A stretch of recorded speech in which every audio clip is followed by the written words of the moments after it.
Today we are going to look at a diagram from our read aloud book, Everything Weather by Kathy Fergang.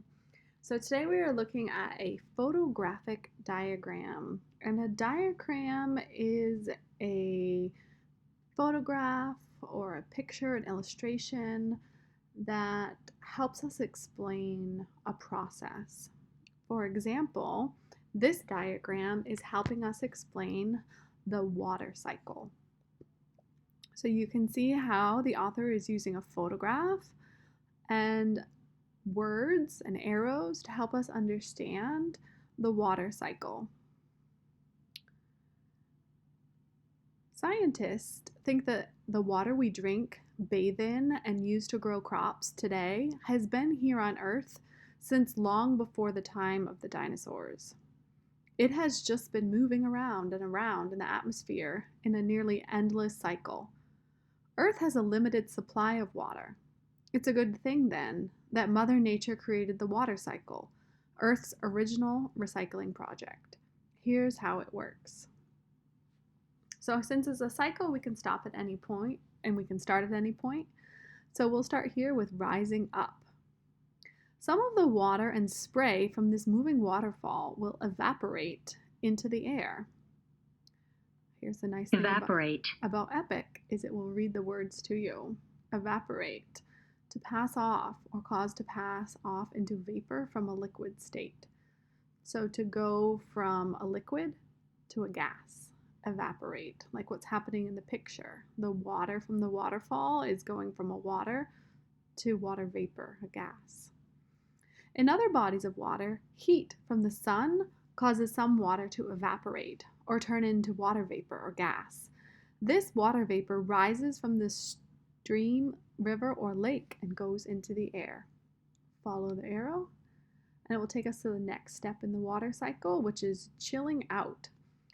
As water vapor cools in the air, it condenses.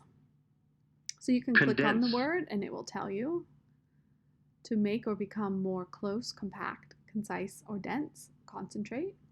But also, one thing that nonfiction authors do is sometimes they tell us the meaning of a word right after the word, which the author does here, where they say, this means that it changes back into liquid form. You will notice the same kind of thing happening if you pour a cold glass of water on a hot day.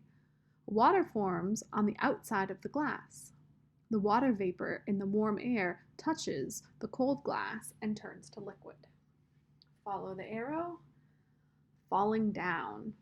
After so much water has condensed that the air can't hold it anymore, it falls as precipitation, hail, rain, sleet, or snow, into Earth's oceans, lakes, and rivers. Next comes running off. Some precipitation leaves the cycle briefly.